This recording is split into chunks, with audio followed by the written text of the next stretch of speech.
sometime around 8600, a handful of Irish monks decided that the rigors of fasting and penance on the mainland were not exacting enough. Waiting until the seas were calm enough, they are believed to have rowed to Skellig Michael, a small, pyramid-shaped island 7 miles off Ireland's southwest coast.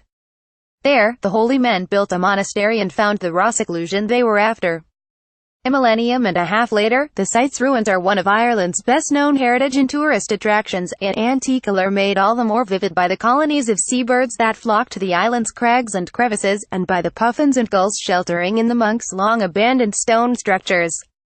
But since 2015, some of those visitors are as likely to be dressed as Chewbacca and waving lightsabers as they are to be conversant in the ways of early Christian eremites or the nesting habits of kittiwakes or gannets. And that has some Irish conservationists worried.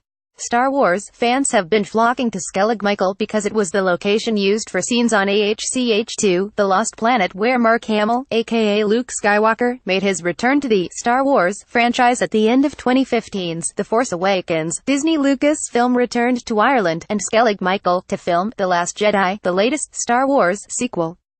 Before 2015, the franchise seemed in danger of being as lost to history as early Christian asceticism.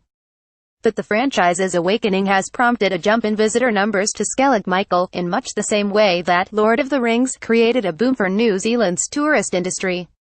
And though the 16,755 who this year made the boat journey from the mainland in County Kerry is a relatively small number, Ireland recorded 9.5 million visits in 2016, including 1.8 million from North America. It is enough to alarm preservationists.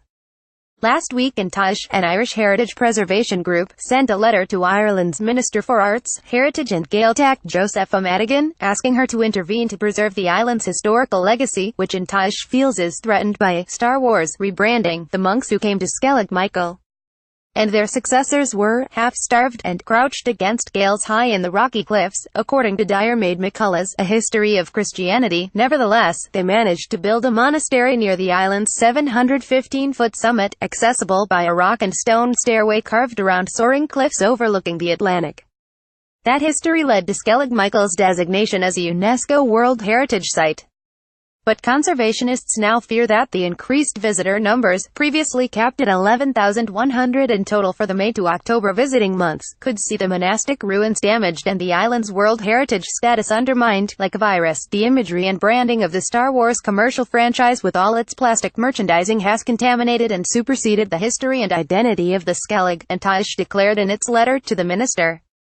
Ireland's Heritage Ministry said that Skellig Michael's status as one of 1,073 UNESCO-listed sites, alongside the likes of Yellowstone National Park, the Grand Canyon, Westminster Abbey, Vatican City and the Great Wall of China, is not under threat. Minister Madigan, a press officer said, remains absolutely happy that all due and appropriate care was exercised at all times during the filmmaking, and Ireland's tourism industry leaders say they are not undermining what playwright George Bernard Shaw called the most fantastic and impossible rock in the world. We are very conscious of Skellig Michael's place in our history and culture, said Alex Connolly, head of communications with Félty Ireland, the official tourism development agency. Only a certain amount of people can visit at a time and you can only visit when the waters are calm enough. Connolly added, suggesting that visitor numbers can be easily managed. Caption Rufneen is a special correspondent.